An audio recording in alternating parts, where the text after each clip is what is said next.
John Maxwell's office. Hello. Help you, I must. Yeah, this is Clay Clark. I'm trying to reach John Maxwell. Yoda. You seek leadership. Yoda. I guess you could call him that. I mean, he has sold 20 million books, and he's been the speaker of choice for the NFL, Keller Williams, Delta Airlines, pretty much everybody. Is he available? In due time, take you to him I will. But first, we must eat. This is a live call-in podcast kind of a deal. I don't know that it's going to go over super well, with all of our hundreds of thousands of listeners listening to you and I eat. No. Impatient you are. Please, I promise, if this goes well, you and I are going to get together in the future, and we can levitate rocks together. It's going to be awesome. Patience you must have, my young Padawan. Transfer you now, I will. Some shows don't need a celebrity narrator to introduce the show, but this show does. 2 men, 8 kids, co-created by 2 different women, 13 multi-million-dollar businesses. Ladies and gentlemen, welcome to the Thrivetime Show. 3, 2, 1, here we go! Started from the bottom, now we here. Started from the bottom, and we'll show you how to get here. Started from the bottom, now we here. Started from the bottom, now we here. Started from the bottom, now we here. Yes, and yes. Ladies and gentlemen, on today's show, we have the opportunity to interview a legendary leadership expert and a multiple-time New York Times best-selling author who has sold over 20 million copies of his books throughout his career. Throughout John Maxwell's career, he has served as a senior pastor of multiple churches, and he's been the keynote speaker of choice for the United States Military Academy at West Point, the National Football League, Keller Williams, Delta Airlines, Microsoft, and countless Fortune 500 companies.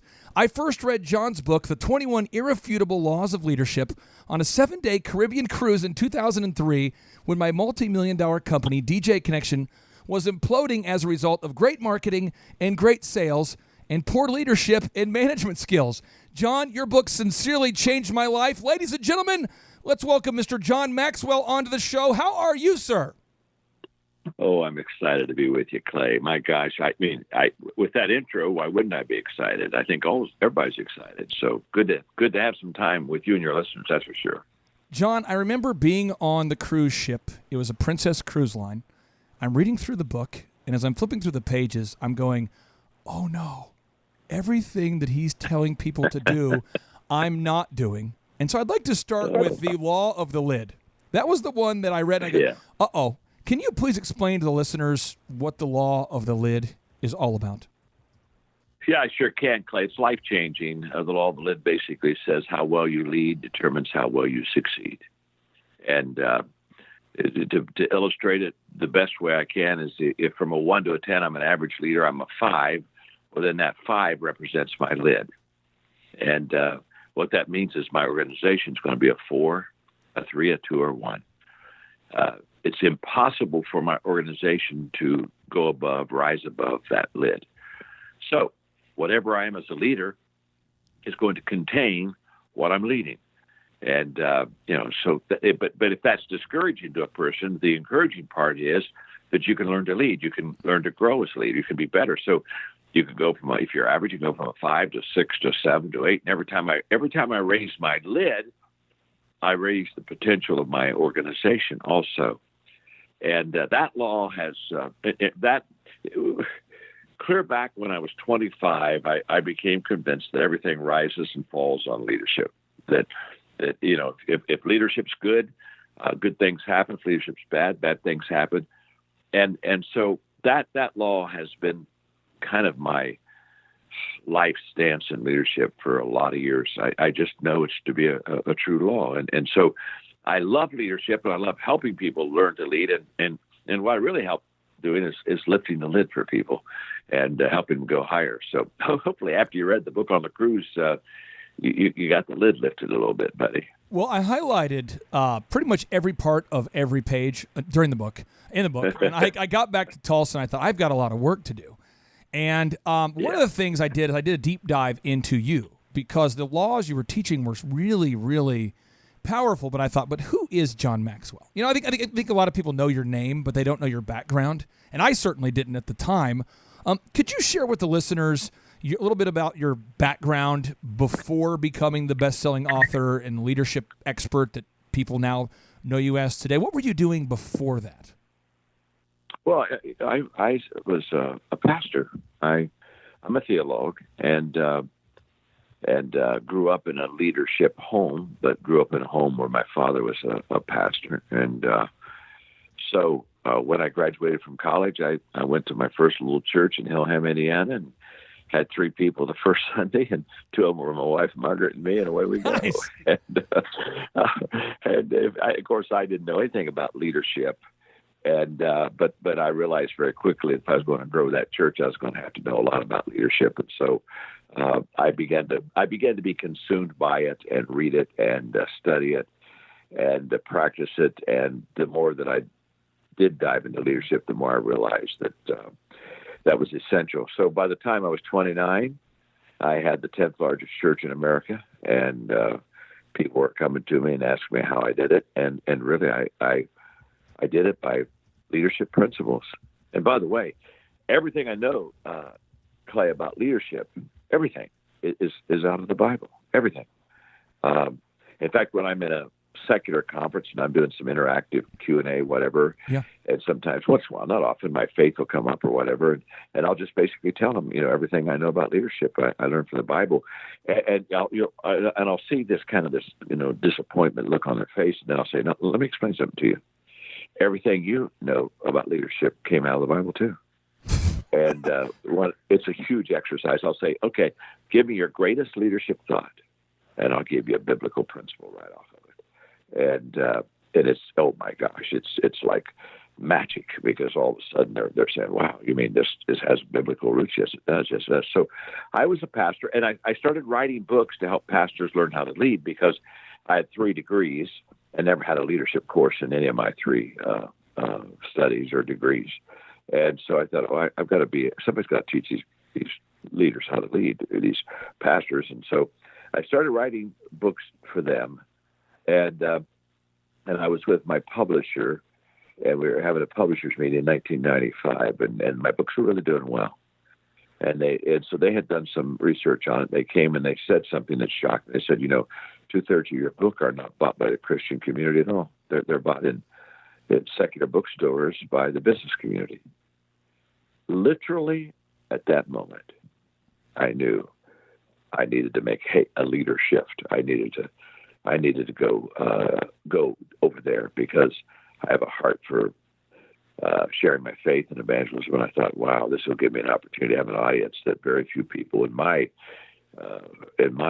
area get. And so I made plans, and I had a large church in San Diego. So it took a couple of years for me to put that church where it needed to be so I could make that change. But then I crossed over into the secular world, and that's where I've spent, the last 20 plus years. I've been just trying to be salt and light over there.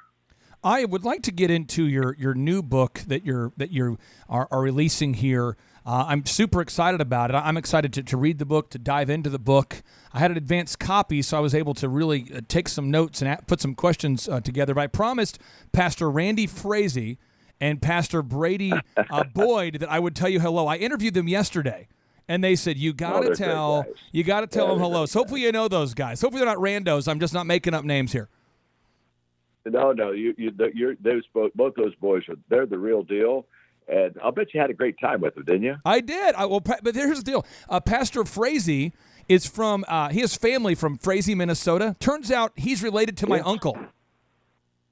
Oh, okay. My uncle's grandfather started Frazee, Minnesota. It's a town of 1,000 people. And I'm just randomly, he happened to know the guy. And then Tim Redmond, who is one of the business consultants I work with, he was actually quoted in your book, 21 Irrefutable Laws of Leadership. So I feel like this is a divine appointment. And now I must ask you, this book, Leadership, what first inspired you to write your newest book, my friend? Well, I've been doing leadership now since I was 25. I'm 71. And what I've noticed is that in my life, leadership changes. And And the ones who are successful in leading people are the ones who are constantly making these adjustments and have an agility to them. And all of a sudden I thought, I don't see anybody writing about this or helping them understand that these adjustments are natural adjustments and that they're going to go through them. And especially in our day and age, oh my gosh, with social media, speed is everything. I was getting ready to do a conference for a company recently, and their theme was fast forward. And so they asked me what I thought about the theme. I said, I think it's good. And I broke it down. I said, fast to me means faster than ever. I mean, when people say, well, I just don't want to make a decision till things slow down, I say you're never going to make a decision because they're not slowing down. So with social media and everything else going, fast is faster and forward shorter. When I start off leading, you can have a 10-year long-range plan, a 5-year mid-range, 2-year short-range. Now, a long-range plan is about 18 months. I mean, it's shorter for fast. So when you look out into the future, you just realize it's going faster. And so I wrote this book because I haven't seen anybody writing on shifting, the shifts that you need to make, the changes that you need to make. And when you put that in the context, Clay, that leaders, what leaders all have in common is they see more than others see. They see the bigger picture, and they see before others see. And the moment, what's that? I was going to say, you have that. I feel like you have a pulse on what people need to hear now. I don't know if that's a prayerful thing, if that's because you're speaking so much, you're meeting leaders, but you have this knack for writing a book right now that the world needs to hear right now. I'm sorry to cut you off. It just had a little Skype cut off there, but it seems like that's your knack. I think so. I think what happens, Clay, well, first of all, I have 6 companies, so I'm leading all the time. So I'm in the leadership game. I'm not just a teacher on leadership. I have to lead companies. And so I've got that. And then I'm out speaking all the time. And I'm with, other great leaders and interacting in green rooms and things like that. So I just get a lot of great exposure. And most all of my books, I speak them first in teaching and lectures, and I find out what catches on or what everybody's kind of saying. This is really helpful. But I am very current, and I'm very excited about this book because, okay, it's not how fast you are; it's getting started first. So let me explain. I was having dinner with Gail Devers, who many of your listeners would recognize that name. She was the terrific Olympic track athlete from the United States. Won Olympic medals in 3 different Olympics. So incredible. In fact, when I happened to have a dinner with her and her husband, she was getting ready. She was training for her 4th Olympics, and she had been reading some of my stuff, and she had some questions she wanted to ask. So we had dinner, and so I thought I'd have fun with her toward the end of dinner. I said, Gail, I've been thinking about this. I think if you and I ran a 100-yard race, I could win. And she looked at me, with huge disbelief. She looked at her and said, did you hear that? He thinks and then she looks back at me, and she's looking at the Pillsbury Doughboy. She can't handle this boldness. And I got her to the place where she's ready to take off her shoes and go out front. We're going to run a block and have a little race. And then I said, now, Gail, before we go out and run, let me explain something to you. I believe I could win a 100-yard race with you if I had an 80-yard head start. And she started laughing. She said, well, of course you could. Now, I'll be honest with you, Clay, I really wanted to say 70 yards, but I wasn't sure I could pull that one off. So right. I wanted to make sure. So I said 80. And of course, here's the principle. It's not how fast you are determines who wins the race. It's who starts first. And excuse me for a moment. And so leader shifting, it's all about starting first. If you see more than others see and you see before others see, then what you need is you need to start shifting. You need to start moving in that direction. You need to be fluid. And so in the book Leadership, I talk about 11 of those shifts that I have made in my years of leadership. And those aren't the only 11. There are probably 30 or 40. But I'm telling my journey, and the 11 that I went through, I know this. Anybody wants to lead well, they're going to have to go through those same shifts in their life. So I just had a blast laying it out and kind of basically just talking out of my experience of what I've learned and how a person could really kind of be adjustable and agile and move quick and take advantage of this day that we live in. John, did Gail Devers still have these super long fingernails? Yes, she did. Okay, Yes, she curious. did. I'm just curious. I wanted to know. That's something I've always wondered. So I'm just curious if she decided to. Yeah. She still has long fingernails, even post-track career. Yeah, not for me. I mean, she didn't change it for me, that's for sure. Well, I didn't know because I mean she's super fast. I didn't know if it would mess with her aerodynamicness with the long fingernails if she'd ever I have no change them. idea. Okay, now I have no idea. your I book. just know that I can win a race with her if I have an 80-yard head start. That's what I know. Well, you as a writer, what makes your book so fun to read is you put stories in there, you put quotes in there, and there's a ton of research. You put the stories, you put the quotes, you put the research, and then there's actionable items. There's things you can do. You're not sitting around going, well, this is fascinating. What do I do? It's very specific. What did your process look like for writing this book, The Leader Shift? Well, the process was very simple. I just went back and I went into myself, first of all, and said, okay, what shifts did I make? And I started writing them down. And then I always stay inside long enough to say, now what personal illustrations do I have? And then what I always do is I start talking to my leadership friends. And I start talking to them about my idea and asking them what they think and bouncing off of them. And they began to add incredibly to my thinking. And there's no such thing as a great thought coming from a single person. A great thought is a combination of several good thoughts. And so I just really direct my questions and my relationships probably for up to a year while I'm getting ready to write the book, and even while I'm writing the book, to other really successful leaders. And I pull from them and learn from them, and they give me more added thoughts and materials and ideas. But when it's all done, the thing that I think is so important, Clay, for the reader of the book is again, so what? Okay, now that I understand these are shifts I have to make, how do I do that? How do I make these shifts? And there's no transformation without application. And so what I do is in all of my books, I always have an application section. Basically, okay, you read the chapter. So what? Let's talk about now. What are the 3-4 things we need to pull out of that chapter and apply to our life so we can be successful in that area? Whenever I speak, whenever I write, I always ask myself 2 questions, Clay. What do I want the reader to know, and what do I want the reader to do? Or if I was speaking to an audience, what do I want the audience to know? What do I want them to do? So clarity as far as here's the lesson, here's the teaching, here's the principle, and then application. Okay, now that you know that, here's what I want you to do, and put the two of them together. It becomes pretty powerful. John, you'll probably disagree with the parts of your book that I highlighted, but I was highlighting a lot of them. So I'm just going to read some of the ones that I highlighted, and I'd like to have you break them down because I probably missed the biggest nuggets with my dense mind, but this is what I highlighted. In The Leader Shift, you write, one of the first and most important shifts anyone must make to become a leader is to move from a soloist to a conductor, is from soloist to conductor. You can be a successful person on your own, but not a successful leader. Could you break down what you mean by this? Yeah, well, if I'm a soloist, Clay, it's all about me. Everything features me. The spotlight's on me. The orchestra behind me is playing my song. Everything is to lift me up, and I'm the star. I'm the soloist.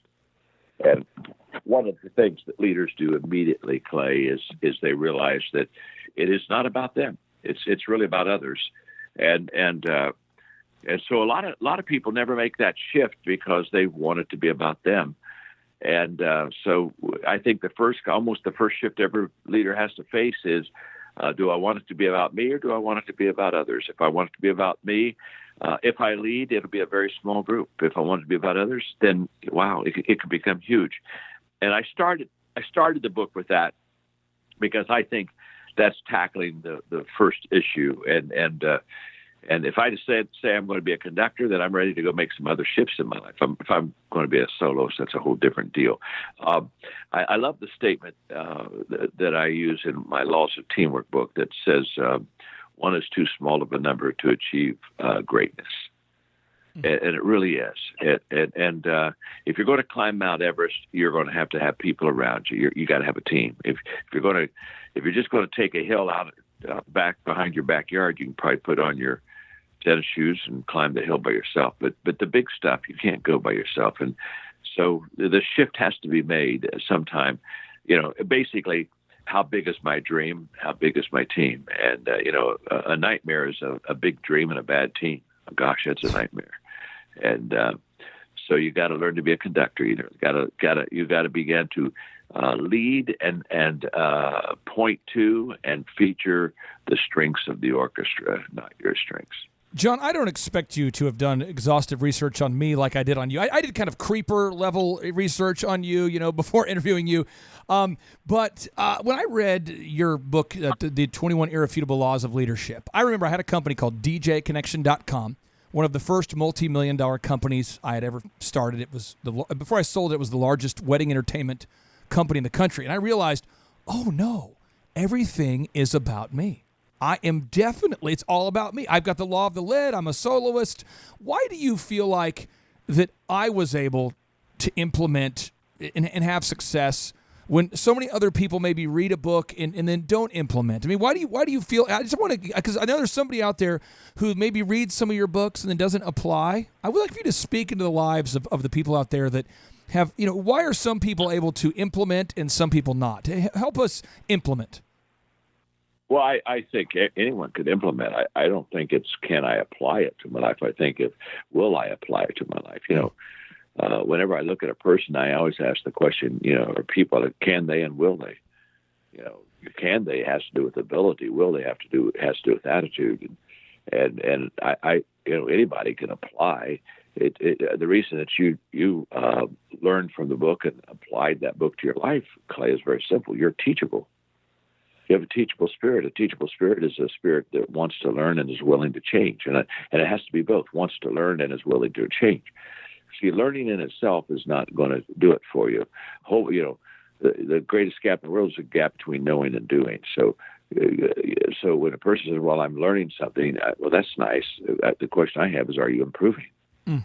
And improvement is where the application comes in. You can know something and still not do something. You've got to flesh it out. And I think that you were teachable, which meant that you were willing to learn and wanting to learn, and you were willing to change. And boy, when you put the combination of I'm willing to be teachable, I'm willing to learn from you. You got something to teach me that's going to help me.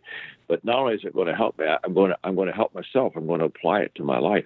Now you do that, anyone can have a positive change, and anybody can grow from the stuff I give them. But I don't change anyone. I just give them the environment to change in. You made that. I gave you an environment to change your leadership in, Clay, but you're the one who made the decision to make the change, not me. And because you did, look what it did for you. But many people, they come and hear me, or they read a book and they say, boy, that was interesting, or man, I learned a lot. But again, if they don't apply it, they're not going to get any better, that's for sure.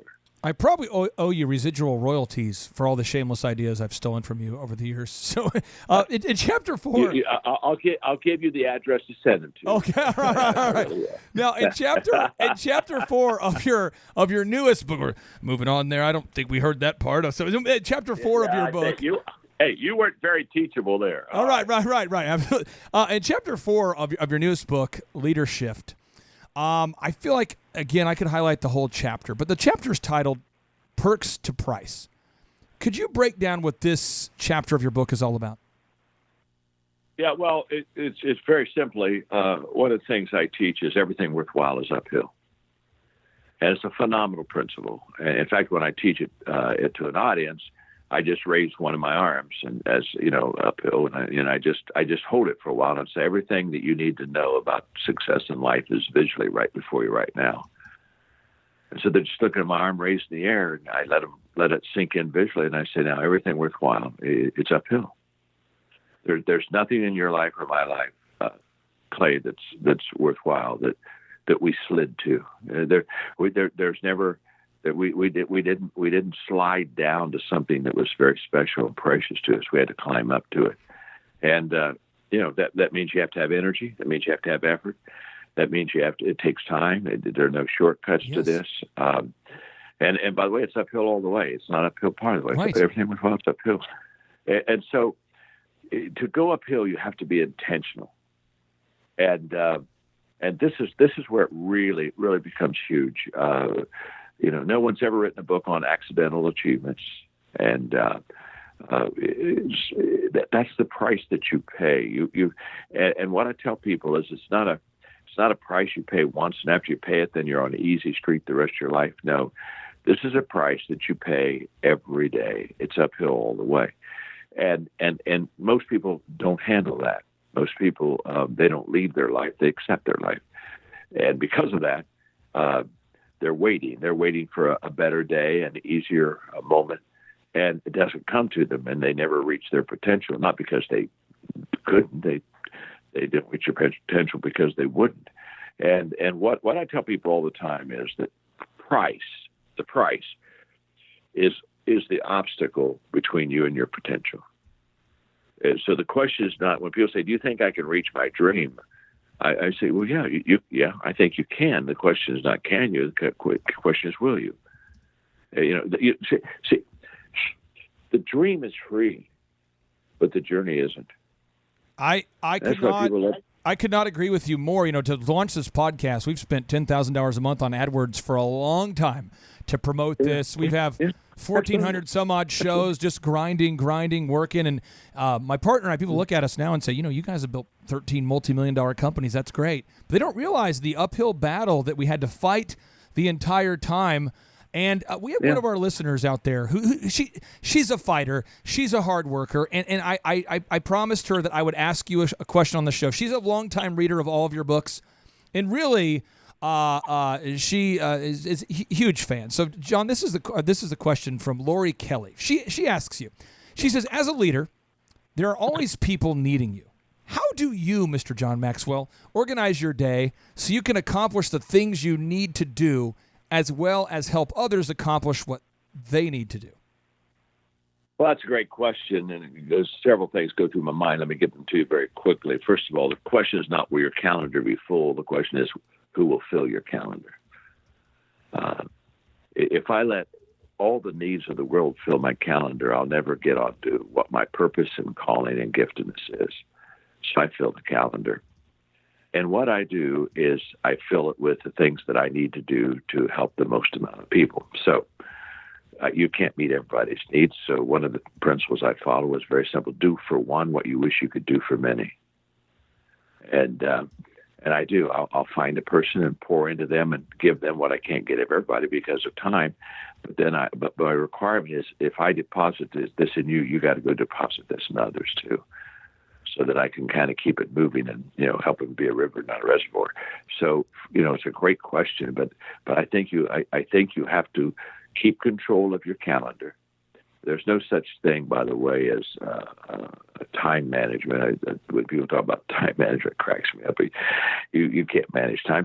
In fact, you don't need to manage time. It goes on whether you manage it or not. I don't have to look at the clock and say, I got to manage you to get to the next hour. No, it just keeps going. But what you do is you manage priorities, not your time. And that's where you make the best use of time, by managing your priorities. So that's what I would share with her. Hopefully that helps. John, that's awesome knowledge there. This entire show is a knowledge bomb. I just need to keep hitting the knowledge bomb button over and over and over again. Now, John, on a very practical level, you run organizations. I think 4 companies, you said, and you have to hold people accountable. And you're known as a positive speaker. You're an inspirational speaker. You're a practical speaker. But let's just say someone was working within one of your organizations, and I know it never happens to you, but for other people, somebody's working within a company that you're in charge of, and they know the person you're delegating to clearly knows what to do, but yet they choose not to do it. And it is abundantly clear that they knew what to do. How would you, Mr. John Maxwell, handle it when somebody knows what to do and clearly chooses to not do what they know to do? Well, it happens with everybody, but the problem didn't happen when the problem occurs. One of the things we work on very hard, and I do have these companies, but I really don't run them anymore. I've got Mark Cole, who's my CEO over all of them, and then there are presidents of each one. But let me explain it this way. We have what we call upfront expectations, Clay. And when somebody joins the team, we sit down with them and we say, we want to get right out right now our expectations of you. And so there are not a lot of them, about 6 of them, that we say you have to understand that this is up front, and you don't have to buy into it. We don't have to have you on the team. So this is the way it's going to work. And these are the upfront. And one of the upfront expectations is we will have tough conversations. And we let them know right in the very first moment before they ever sign on, join the team, that we'll have tough conversations. And whenever somebody doesn't perform like they need to perform, we won't wait for performance review. We'll sit down right then and say, hey, this is not acceptable. Remember, we said we're going to have tough conversations. This is one of them. And it could get a lot tougher unless you kind of make some changes here in your life. And what I found out is if you have upfront expectations, it's huge.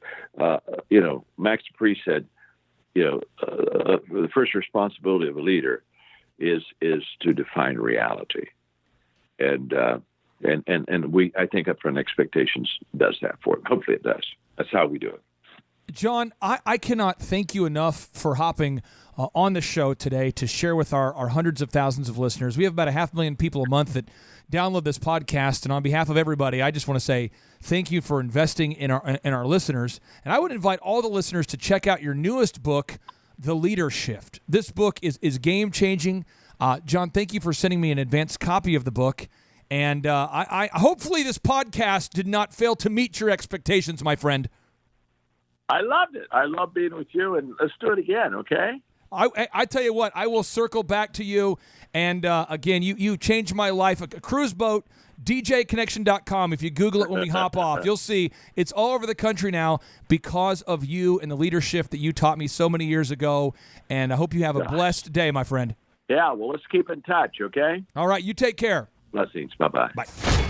Thrive Nation, after 15 years of chasing the leadership Yoda around, there it is. John Maxwell on the Thrivetime show, and that deserves a boom. So here we go. Without any further ado, 3, 2, 1, boom. What if one awkward, potentially even harsh conversation had the opportunity to serve as the catalyst that would forever change your life? My name is Clay Clark, and I'm the father of 5 kids. I had a goal to be a millionaire before the age of 30 and to hire my dad. And after I achieved my goals, I've spent the vast majority of my professional career helping people like you. Because I care enough about you, I'm willing to have that tough conversation with you today. Because I believe in your future and I know of your dynamic ability to change. Are you tired of chasing your rainbow dreams and being one of the 90% of American businesses that fail every single year? Are you tired of feeling stuck and being one of the 70% of Americans that hates their jobs? Are you looking to build a real business that will realistically create both time and financial freedom for you and your real family while you're still on Earth and healthy enough to enjoy it? Are you done with the pyramid schemes, the get-rich-quick hype programs, the no-money-down real estate scams, and those quasi-religious, feelings-focused motivational seminars? Are you looking for the practical and actionable business systems and processes and the strategies that both Dr. Zellner and I have used to build 13 multi-million-dollar real businesses? My friend, these are real companies. We're talking about a real multi-million-dollar optometry clinic, a real multi-million-dollar wedding photography service, a real multi-million-dollar durable medical equipment company, a real multi-million-dollar men's grooming franchise, a real multi-million-dollar marketing company, a real multi-million-dollar auto auction, a bank, a top 10 iTunes podcast in the category of business, and an Amazon best-selling book. So are we lucky? Do we just know how to pick the right industry, or do we know the proven path? My friend, why do 90% of businesses fail, yet all of our businesses don't? What if you knew the proven systems too? Would you too earn financial freedom? But will the system work for you? Well, I don't know. Call Rachel and Tyler Hastings with the Delricht Clinical Research in New Orleans. These folks have implemented our systems over the past 22 months, and they are now making an incredible monthly profit with Delricht Clinical Research of over $100,000 per month. Will the system work for you? I don't know. Call Thomas Crossan with Full Package Media in Dallas, Texas, and ask him what it feels like to go from being a startup to grossing over $100,000 per month with his real estate photography business within 26 months of joining our program in implementing the proven business strategies. But will the system work for you? I don't know. Call Rachel and Ryan with Tip Top Canine and ask them what it's like to grow their dog training business from just one location to over 8 locations within just 24 months, implementing our proven business coaching system. But will the system work for you? I don't know. Call Aaron Antis with Shaw Homes and ask him what it feels like to be Oklahoma's largest home builder and what it feels like to increase the amount of inbound leads that he receives by over 300% within just 18 months of implementing our proven system. So what does it cost? And what's included in this system? My friend, the Thrivetime Show business coaching program is now enrolling just 2,500 people out there just like you into our exclusive Ultimate Business Coaching Program. This program includes 1 ticket to the 2-day, 15-hour, and the world's highest and most reviewed business workshop at the Thrivetime Show World Headquarters in Tulsa, Oklahoma. This program will allow you exclusive access to email your questions to info@thrivetimeshow.com, where they can be answered on the podcast and the live radio show broadcasts. This program will give you access to over 2,500 business training videos taught by people like the former executive vice president of Walt Disney World Resorts, who once managed over 40,000 employees and 1 million customers per week. You can learn leadership, taught by the iconic investor and 2-time NBA champion, 2-time gold medalist, and NBA MVP David Robinson. You can learn public relations, taught by the PR consultant of choice for Nike, President Bush, President Clinton, Prince, Michael Jackson, Nancy Kerrigan, and Charlton Heston, and countless other world-class mentors. And my friend, you will gain exclusive VIP access to get a behind-the-scenes look at our businesses, including the elephant in the room. How do the systems work? Dr. Robert Zellner and Associates, how do the systems come together? And the Z66 auto auction. Okay, so what does the world's most effective and practical business school cost you? Well, if you went to the University of Tulsa and studied at a private school, you won't learn anything that will help you to start or grow a real business, and it will cost you $40,221 per year. Now, if you went to Oral Roberts University, where I personally went to school, and studied business at yet another private school, you still won't learn anything practical there either that will help you to grow a successful company. But it will cost you $41,024 per year. So let's do the math. That means that the Thrivetime Show Business School without the BS experience is $39,993 less per year than the University of Tulsa. Again, that means that the Thrivetime Show Business Coaching Program is $39,993 less per year than the University of Tulsa. And that's why we've made our program exclusively available for just 2,500 people like you at a cost of just $19 per month, which comes out to a whopping $228 per year. Are you kidding me? No, I'm not kidding you. Thrive Nation, this is your opportunity to experience the world's best business coaching program for $20 a month. So why wouldn't you do it? Well, according to studies conducted by Nielsen, other people, not you, but the average American is watching TV 5.2 hours per day and consuming 2.3 hours per day of social media. And so they don't have time to invest $19 per month in a coaching program. Did you know that according to Forbes, 88% of the world's rich people spend 30 minutes per day reading and studying on how to improve their practical business skills? My friends, I'm a father of 5 kids. And I know that my kids get to enjoy the fruits of my financial freedom, not because I'm a genius, but because I know the proven systems. I took the ACT 3 times. I had to take algebra 3 times just to pass. I got kicked out of college. Trust me, if I can do it, you can too. My friend, you have nothing to lose, but you will lose by default if you do nothing. So are you going to act and take advantage of this exclusive offer before all 2,500 spots are taken? Or are you just going to become yet another sad example of the 90% of American businesses that fail and the 70% of Americans, according to Gallup, that hate their jobs? Reserve your spot and enroll in the world's best business school today at thrivetimeshow.com. It's just $19 a month. Reserve your spot and enroll in the world's best business school today at thrivetimeshow.com. My friend, it's just $19 per month, and there's only 2,500 spots available. Do not miss out on this exclusive opportunity.